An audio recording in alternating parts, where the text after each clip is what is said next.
তোমার শান্তিই তোমার শক্তি শেষ করে দিয়েছে। তোমার বিজয়ই তোমাকে হারিয়ে দিয়েছে। ক্রিস্টোফার নোলানের দ্য ডার্ক নাইট রাইজ ছবিতে নায়ক ব্যাটম্যানকে এই কথাগুলো বলছিলেন বিখ্যাত ভিলেন বেইন।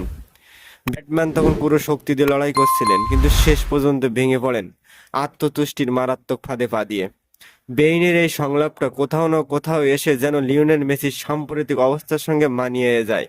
গত সপ্তাহে ক্লাব বিশ্বকাপের শেষ 16 ম্যাচে ইন্টার মায়ামি যখন পিএসজির সঙ্গে লড়ছিল, 38 বছর বয়সী মেসিকে দেখে মনে হচ্ছিল তিনিও বুঝি সেই ব্যাটম্যান।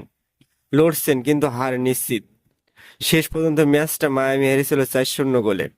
হ্যাঁ, এখনো কিছু জাদুকরী মুহূর্ত উপহার দিতে পারেন মেসি। ওই ম্যাচে লুইস সুয়ারেজকে এমনই অসাধারণ এক পাস দিয়েছিলেন যা দেখলে মনে হয় এই তো সেই পুরনো মেসি।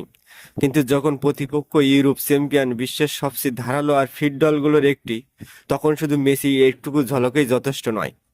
সেই ম্যাচ শেষে মেসি বলছিলেন, ওরা পিএসজি দুর্দান্ত দল, ইউরোপের চ্যাম্পিয়ন। আমরা চেষ্টা করেছি, আশা করি ক্লাব বিশ্বকাপে আমরা ভালো একটি ছাপ রাখতে পেরেছি।